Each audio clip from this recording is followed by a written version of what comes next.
Bem, galera, o assunto de hoje aqui é um assunto bastante parecido com a caixa de bombons aí que há algum tempo rodou as redes sociais aí como uma teoria ou um pensamento lógico que, na verdade, não é nenhuma coisa e nem outra.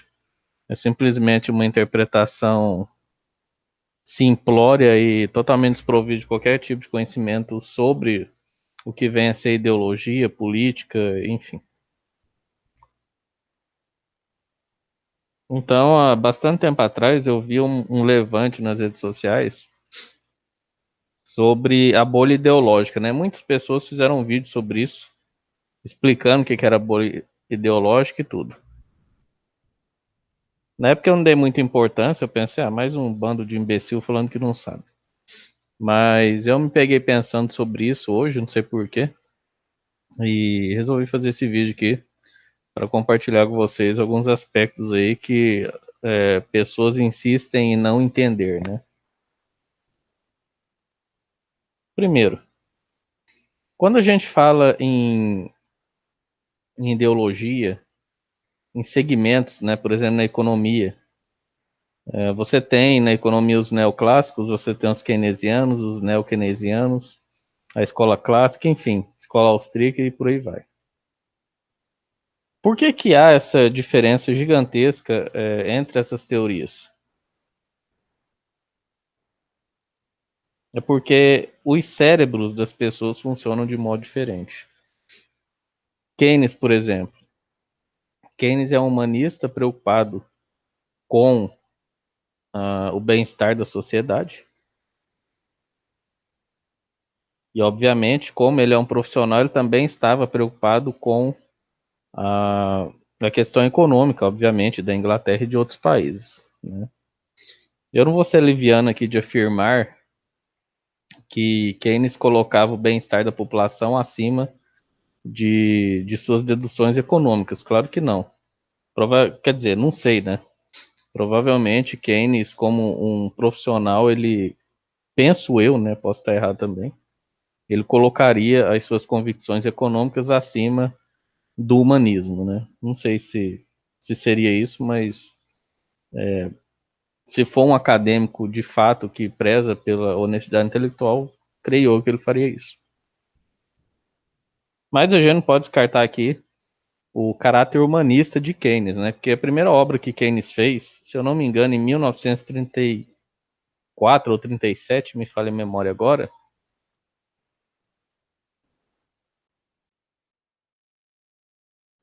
foi com relação à Alemanha, né? Ele fez uma obra falando que a dívida cobrada da Alemanha era uma dívida impagável, uma dívida sem noção, uma dívida contra qualquer noção de humanismo. Essa dívida mergulhou a Alemanha no caos, na pobreza e na miséria. E Keynes relatava em seu livro que se essa dívida não fosse retirada, haveria grandes problemas com a Alemanha. O mundo forçaria a Alemanha a tomar medidas drásticas contra essa dívida. E foi o que ocorreu na guerra de 1939. Né? Surge Hitler com o discurso de que o povo alemão é o principal povo da Alemanha, e enquanto o povo alemão, que era dono da Alemanha, estava sofrendo, padecendo na miséria, os judeus estavam dominando todas as áreas econômicas. Né? Então, obviamente, Keynes acertou em cheio nessa primeira obra dele, onde ele conclamava as nações que haviam posto essa dívida à Alemanha que retirasse. Enfim, e você tem, por exemplo, Adam Smith, não, Milton Friedman, né? Que nada mais é do que um cara ultramente desonesto intelectual, né? E eu falo isso porque a formação principal dele é a metodologia científica, é a lógica, né? Ele é muito bom nessas áreas, mas obviamente ele nega essas áreas porque ele é um farsante, ele é um demagogo convicto, né? Já falei aqui no meu canal algumas vezes. Aspas aqui antes de eu falar o que eu falei no meu canal. Não estou falando que todo acadêmico que versa sobre essa questão de colocar o mercado acima do bem-estar da população é um calhorda e mentiroso, né? Isso aí é outra história, a gente vai entrar daqui a pouco. Mas eu estou falando especificamente de Milton Friedman. Eu já falei no meu canal, né?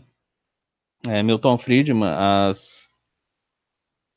as teorias dele, as hipóteses deles, que viraram teorias posteriormente, sofreram muitos questionamentos nesse campo da lógica, né?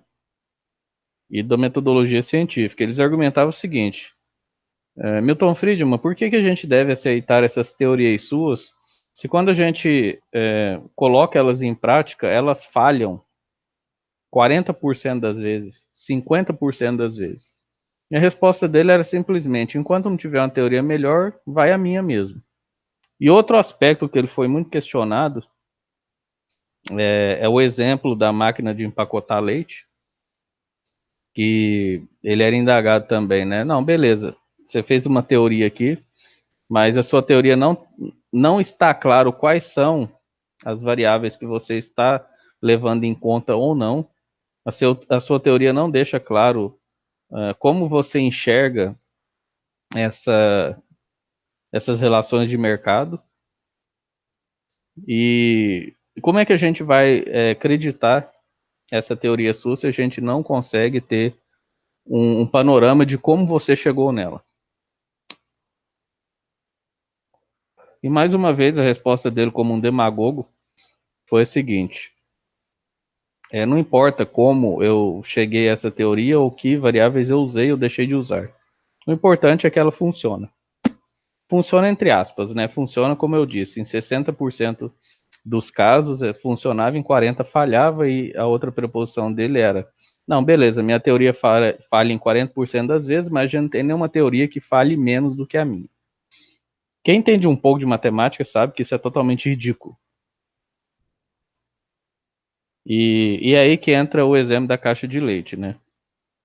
Para vocês entenderem o quão desonesto é essa questão do Milton Friedman falar que não importa como ele chegou naquela teoria ou que variáveis ele usou, o importante é que ela funcione, né? Que é a mesma coisa de uma máquina de empacotar leite, né? Você vê o leite entrando na máquina, vê o papelão entrando na máquina e o leite sendo empacotado, saindo empacotado do outro lado. E você vai questionar o cara que projetou a máquina. Não, beleza, essa máquina aí, apesar de em 40% das vezes o leite não ser empacotado corretamente, parece que realmente é uma boa máquina. Você poderia explicar para a gente como funciona essa máquina? Como que ela consegue empacotar esse leite? Se fosse o Milton Friedman, ele responderia: não importa como ele empacota, o importante é que ela está empacotando 60% das vezes. Né? Então é um calhorda, é um fascínora, é um propagandista dos Estados Unidos da América durante a Guerra Fria, um cara que reconhecidamente a gente sabe que foi pago pelo governo norte-americano para fazer propaganda anticomunista, exaltando o, o mercado. Né? Existem N vídeos aí no YouTube mostrando isso. Ele era o propagandista oficial dos Estados Unidos da América contra a ex-União Soviética e a favor do livre mercado. Ou seja, um cara que era pago para mentir. A verdade é essa. Mas voltando aqui, como funcionam os cérebros, tirando essas partes esdrúxulas, né, de Milton Friedman, principalmente Ludwig von Mises, que esse sim é um cara que não entende absolutamente nada de lógica ou de metodologia científica. Ele é amplamente esmagado e criticado por toda a comunidade científica de economia. Ele é chamado por ganhadores do prêmio Nobel de alquimista da economia, né? Para vocês terem noção o nível de doença mental que esse filho da puta tem. Então, tirando esses casos esdrúxulos, vamos aos casos das pessoas honestas intelectualmente, né? Porque não é porque a pessoa é um neoliberal, por exemplo, que ele é um desonesto. Muitas das vezes o cara, e na maioria das vezes ele realmente acredita naquilo, eu vou explicar por quê.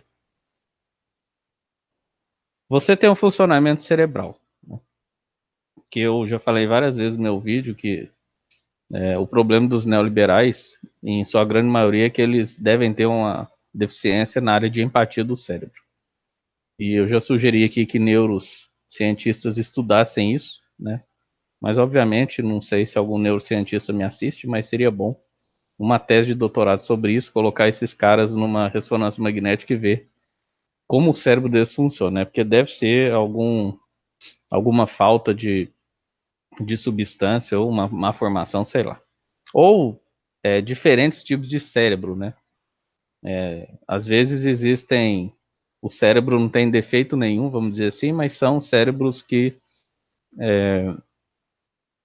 o software, vamos dizer assim, roda de maneira diferente.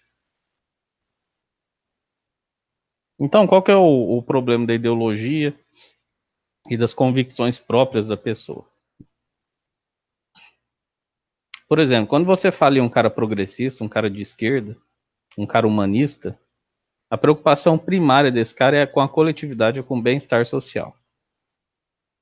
Essa é a premissa, mais uma vez, mediante a como o cérebro dele enxerga o mundo, que vai construir toda a ideologia e toda a forma dele pensar, versar e fazer suas implicações. Enquanto um cara cujo a base, ou seja, o mais importante para ele, como o cérebro dele enxerga o mundo, é do ponto de vista individualista, o que é melhor para mim é o melhor para todo mundo, dane-se o resto. Esse cara vai construir toda a sua ideologia, todo o seu arcabouço de, de implicações em cima desse pressuposto, né? E eu já recomendei aqui no meu canal várias vezes o filme Uma Mente Brilhante. Tem uma parte no filme onde o matemático John Ash, desculpem, ele está em um bar com os amigos dele e eles estão planejando como eles vão convencer as mulheres que estão ali naquele bar de saírem com eles, né? E o John Ash, um insight brilhante, porque não é à toa que o nome do filme é Uma Mente Brilhante, ele percebe que a única forma deles conseguirem que cada um consiga um par naquela noite é se eles se unirem em uma estratégia que seja a melhor estratégia para o grupo e não a melhor estratégia para o indivíduo. E nessa cena do filme, o que acontece é o seguinte: ele fala para os amigos dele, né? Se todos nós formos na garota mais bonita, as menos bonitas vão se sentir inferiorizadas. Ninguém gosta de ser a segunda opção. Obviamente, nós estamos em 5, então a garota bonita vai recusar pelo menos 4 de nós. Esses 4 que vão ser recusados, eles vão tentar alguma coisa com essas garotas que têm uma beleza secundária. Como elas foram rejeitadas de início, elas não vão querer dar atenção e serem a segunda opção. Ou seja, todo mundo vai ficar sem par, exceto o que conseguir a garota bonita, se ele conseguir.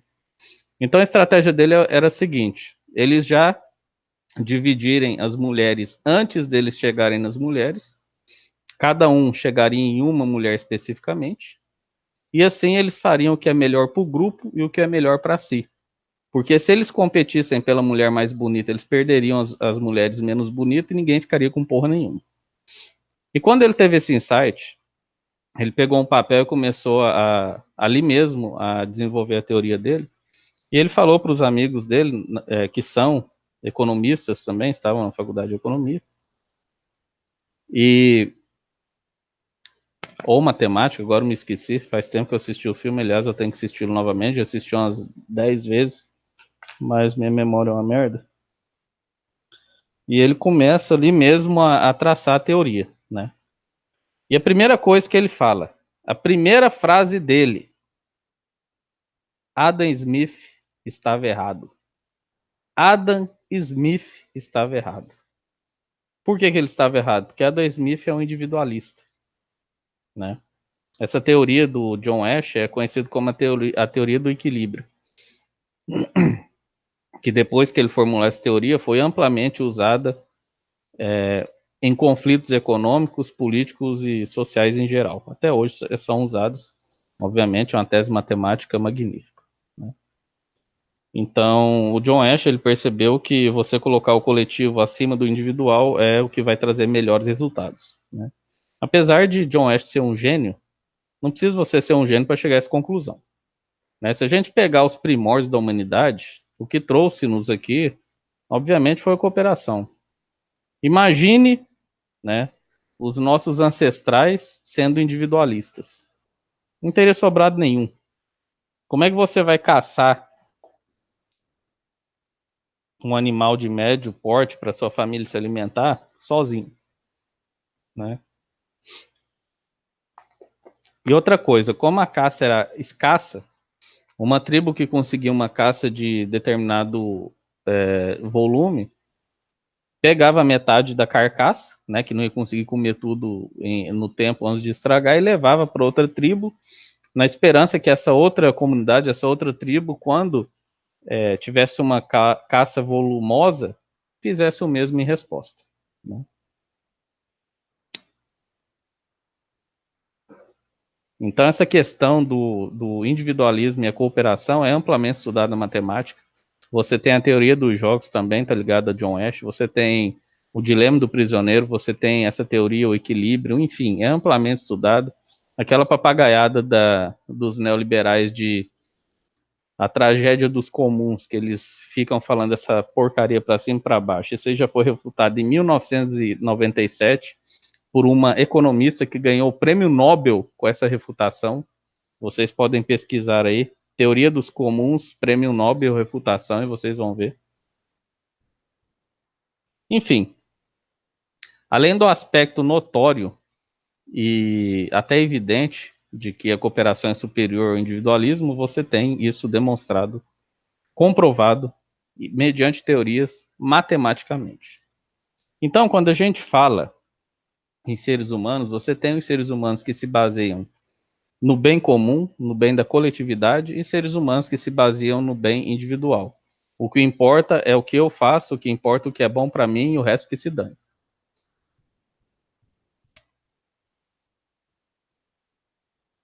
E geralmente, essas pessoas individualistas são pessoas que possuem a noção de que o que elas conseguiram é por esforço próprio. Elas desconsideram totalmente o contexto em que elas estão inseridas. Elas desconsideram totalmente a família onde eles nasceram, o local onde eles nasceram. Muitos desses nascem no que é chamado de berço de ouro, ou pelo menos com uma família estável, e toda a estabilidade social e garantias, né, de alimentação, de moradia, de educação, saúde, etc. E eles vencem na vida, porque tem todo esse apoio anterior. Mas na cabeça deles, se eles nascessem filho de uma mãe solteira com 5 filhos, num casebre miserável, numa periferia qualquer, ele seria o mesmo cara de sucesso que ele é. E geralmente esses caras vão pegar pontos fora da curva e exceções,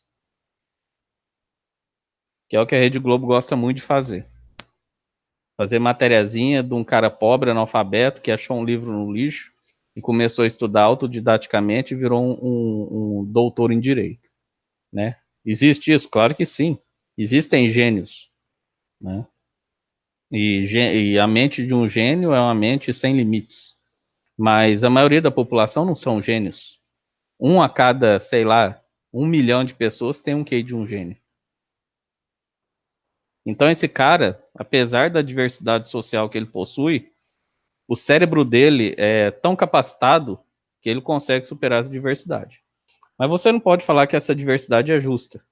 Você não pode falar que o cara que nasce em condições degradantes, numa periferia, com mãe solteira, com uma desestrutura familiar latente, sem acesso aos quesitos básicos de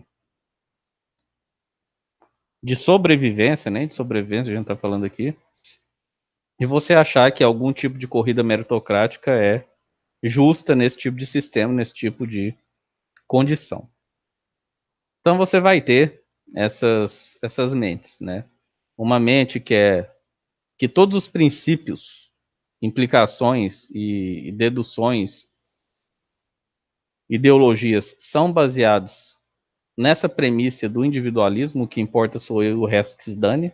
E você vai ter a outra premissa que é o importante é todos estarem bem, o importante é a coletividade estar bem acima do indivíduo. Então, quando você entende isso, você entende a falácia da bolha ideológica, que é a mesma falácia do Clarion da caixa de bombons. Porque são bases fundamentais totalmente antagônicas. Totalmente antagônicas. Então, não há que se falar em bolha quando a gente fala em ideologia. Porque o argumento da bolha ideológica era o seguinte, pelo menos nos vídeos que eu assisti. Ah, o cara é progressista, ele só assiste cara progressista e não quer ouvir o outro lado. Ah, o cara é neoliberal, ele só assiste cara neoliberal e não quer ouvir o outro lado. Ele não está disposto a mudar. É claro que não. O cérebro dele funciona desse jeito. O cérebro dele é de base individualista. Assim como o meu cérebro é de base coletivista. Nada vai mudar isso. Nada. O neoliberal pode argumentar um ano, falar tudo o que ele acha sobre essa questão de individualismo e coletivismo, que eu não vou mudar a minha forma de pensar. Não importa o que ele fale, como ele justifique, como ele explique. É inadmissível para mim, como um coletivista, aceitar o indivíduo ou o mercado acima do bem-estar social da coletividade. É inadmissível. Assim como é inadmissível para o neoliberal, por exemplo, colocar o bem comum acima do bem individual. É inadmissível. Então, não importa o quanto um neoliberal ouça um coletivista, ou um coletivista ouça um individualista, eles não vão mudar de opinião, porque essa é a base de todo o pensamento e ideologia que o cara construiu e segue. E o exemplo mais claro que eu sempre dou aqui é da religião. Adianta um ateu, um religião, um muçulmano ficar discutindo anos e anos, tentando convencer o outro? Não vai adiantar. Muitas das vezes, a pessoa deixa de ser cristão e vira ateu, ou um muçulmano deixa de ser muçulmano e vira cristão, um cristão deixa de ser cristão e vira muçulmano, porque quando a gente fala nessas três categorias, existe muito dogma, né? Eu já expliquei o que é dogma aqui no meu canal. É você elencar uma verdade como absoluta e segui-la, né? Mas com o decorrer do tempo, a pessoa vai, por N fatores, vai desacreditando naqueles dogmas que ela segue e ela pode fazer essa mudança. Mas esse tipo de mudança é muito mais difícil quando a gente fala de ideologia. Porque nesse caso da ideologia, a gente está falando de um ponto fundamental que é esse individualismo e essa coletividade.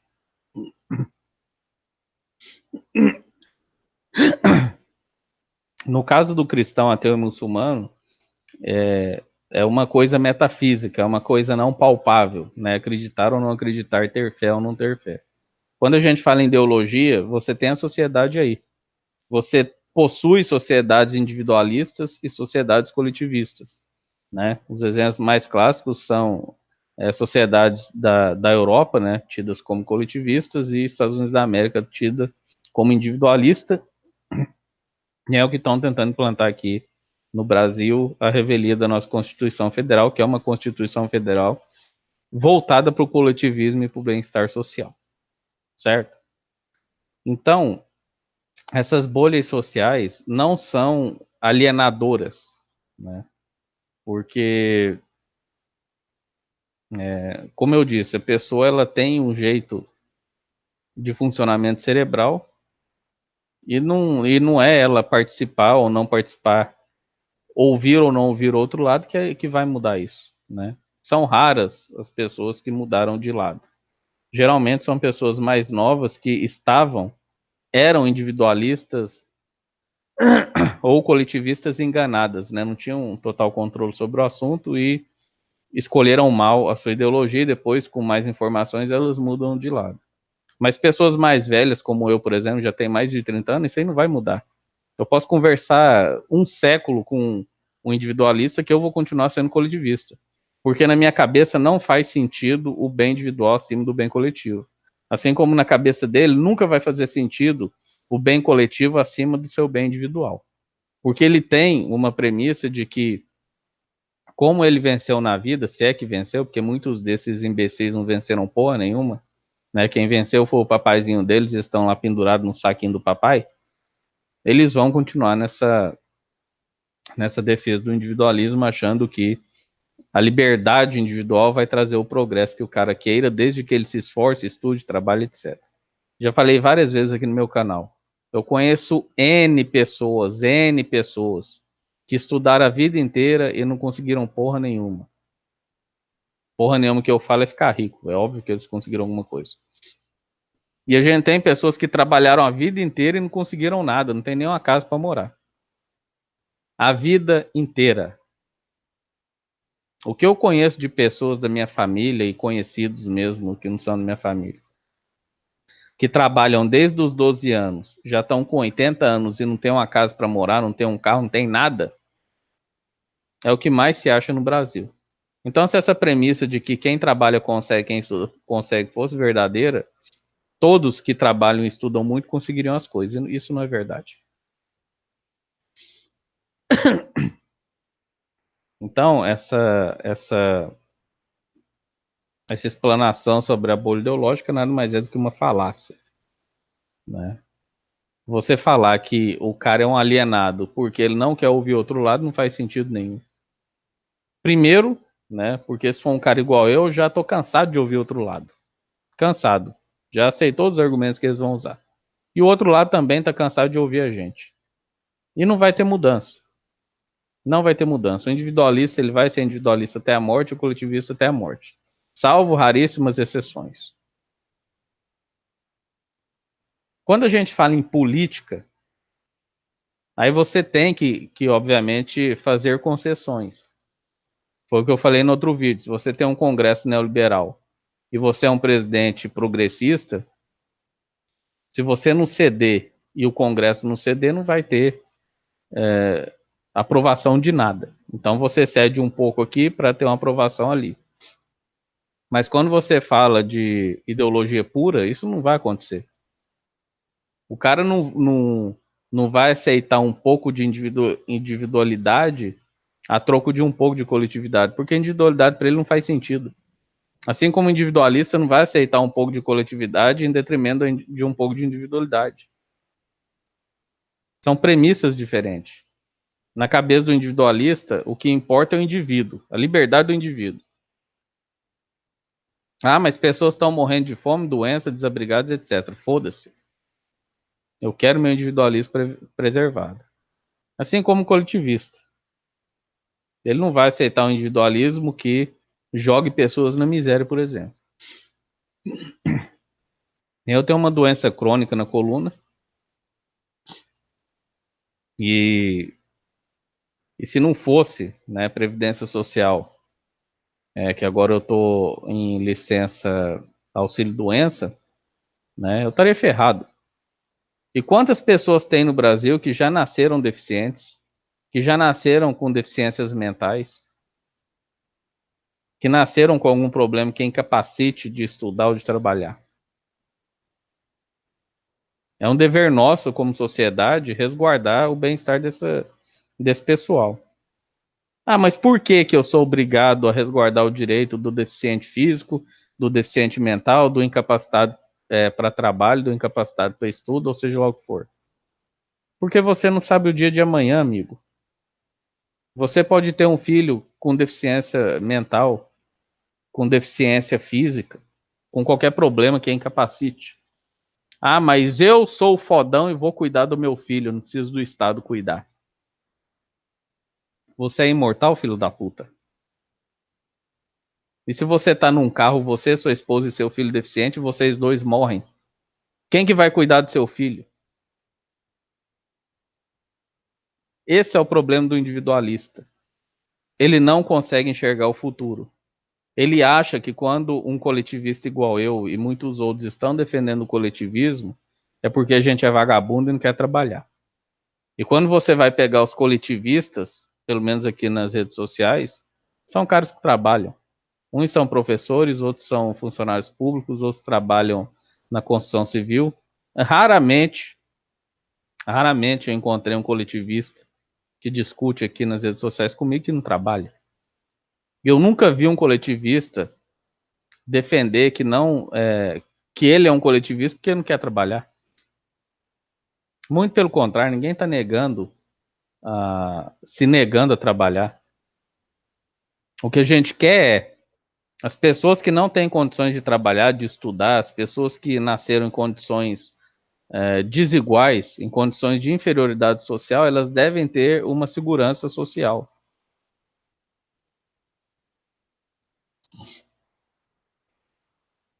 A gente tem recursos de sobra. Não faz sentido você deixar uma pessoa morrer de fome ou morrer de doença ou não ter um abrigo.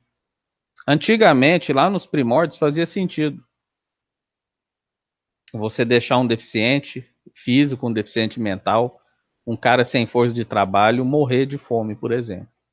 Por quê? Porque você tinha recursos escassos. Caça, coleta eram escassos. Muitas das vezes esse cara atrapalhava a dinâmica daquela sociedade tribal. Então fazia um certo sentido do ponto de vista biológico você deixar esse cara morrer. Hoje em dia isso não faz sentido mais.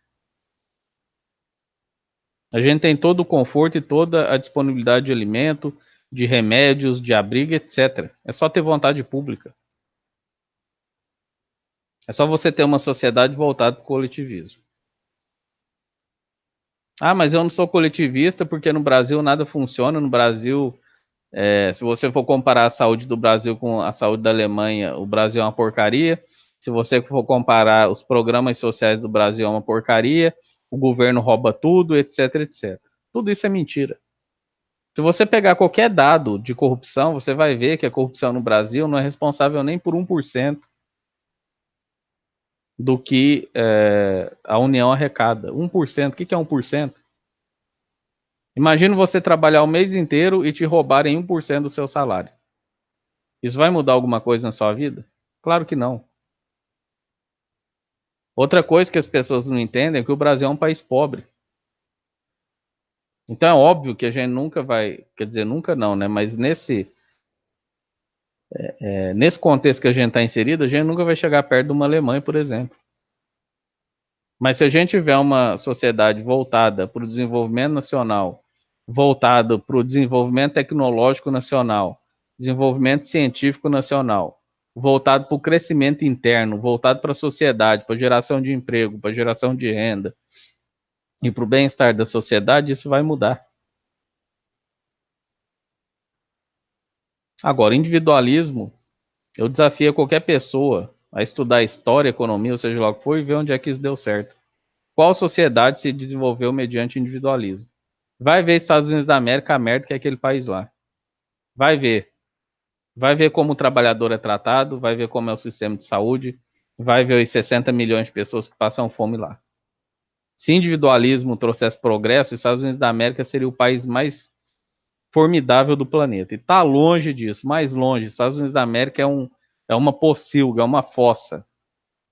É um local onde pessoas trabalham 16 horas por dia e não conseguem pagar um plano de saúde. É um local onde o trabalhador não tem direito a nada.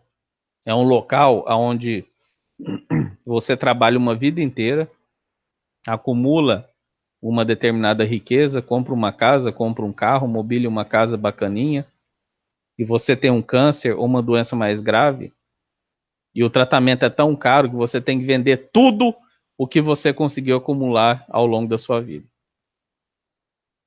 Então, na cabeça de um coletivista como eu, isso não tem sentido algum. Não tem sentido essa merda. O que adianta você ter uma liberdade individual se imprevisibilidades da sua vida vão tirar tudo que você conquistou? Essas pessoas acham que elas nunca ficarão doentes, nunca sofrerão um acidente, nunca terão um filho deficiente, nunca vão precisar de ajuda de ninguém. Você não sabe o dia de amanhã. Ninguém sabe. É por isso que muito idiota, imbecil, neoliberaloide fala: tô indo para os Estados Unidos da América fazer minha vida. Beleza. Você vai conseguir fazer sua vida?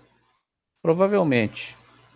Mas se no meio do caminho de você fazer seu pezinho de meia nos Estados Unidos da América, você fica doente, sofrer um acidente ou qualquer imprevisibilidade que retire a sua força de trabalho, Você está fodido. Fodido. É por isso que Cuba rasga a cidadania do cubano quando ele vai para os Estados Unidos da América. Por quê? Porque Cuba sabe que esse filho de uma puta vai para os Estados Unidos da América em busca do sonho americano, mas na hora que ele se fuder lá, na hora que ele adquirir uma doença crônica, na hora que ele sofrer um acidente, na hora que ele se estrumbicar lá nos Estados Unidos da América, ele vai querer voltar para usufruir das benesses da comunidade cubana, entre elas a saúde, que é excelente. Então, na cabeça de um coletivista como eu, não faz sentido algum qualquer coisa, qualquer implicação, qualquer dedução, qualquer ideologia baseada em individualismo. Não faz sentido. É por isso que não importa o que um neoliberal diga para mim, eu nunca vou mudar minha posição. E da mesma forma, não importa o que eu diga para o neoliberal, ele nunca vai mudar a posição dele, porque ele é um individualista. Ele é um individualista e sempre vai ser. Ok? Então era isso que eu queria falar aqui sobre essa questão. Então esse negócio de bolha ideológica é uma falácia gigantesca, assim como caixa de bombons. Não existe acordo entre ideologias antagônicas, não existe essa porcaria.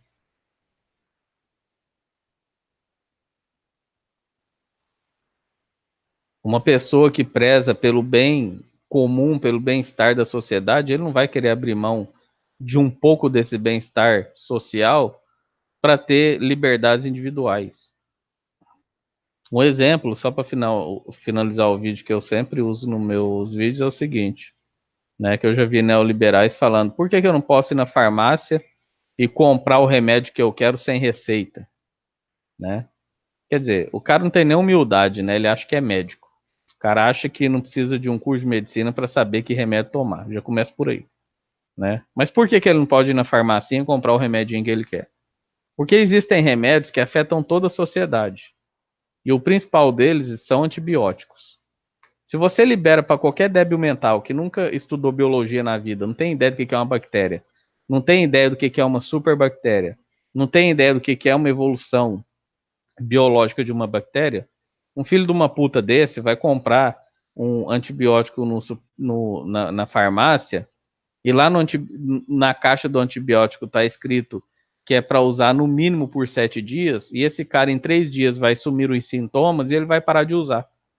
E na hora que ele para de usar, essas bactérias evoluem e tomam resistência para aquele antibiótico. E você vai ter uma bactéria mais resistente afetando outras pessoas da sociedade.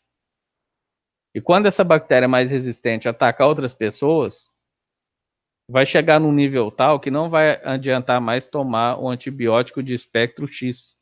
Eles vão ter que tomar um antibiótico mais forte. E vão fazer a mesma coisa.